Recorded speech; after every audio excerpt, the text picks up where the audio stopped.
runtii Stereo Demili تاني markii la asaasay wuxuu fulinayay qaliimo indhafiiqis oo free ah dhaqaatiir kala duwan oo iga horiyay fildigan ama indhaha ka shaqeynta indhaha istaag ka shaqeynayay ayaa howlahan soo qabtay muddo istaag u furnaa istaalka sanadkii hore ku soo beeray runtii intaan joogay waxaan u sameynay boqolaal qof oo Soomaaliyeed baan indhafiiqis u sameynay runtii lagu guuleystayna sanadkan istaalka wuxuu bilaabay in hooshii la balaariyo gobolada dalka la tago howlaha indhafiiqistan laga fuliyo haddaan u soo noqdo magaalada Muqdisho waqtigan hadda ku jirno wuu socdaa qalimadii indhafiiqis free ah oo adiga baad kamid dadka ka faa'iideystay marka bulshada Soomaaliyeed waxa farxad inuu ah in la wadaagno mar kale in indhafiiqistii bilaashka ahayd istaalka uu ka socdo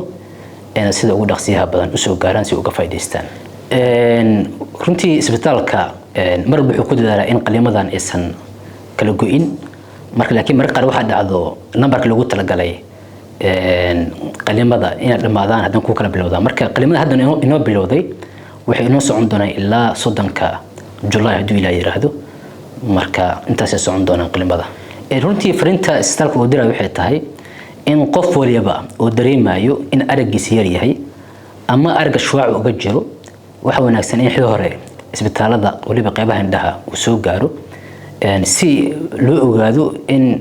xaaladiisa lagu xalin karo oo kiyal ama dawo ama uu qalin u baahan yahay qof markii qalin loo sheegana waxa wanaagsan in soo dib u dhigana markii dhakhtarku isliya waxba ka qaban kara ama hawshan uu gali kara oo kala tashada qalinka intaas u soo jeedina bulshada Soomaaliyeed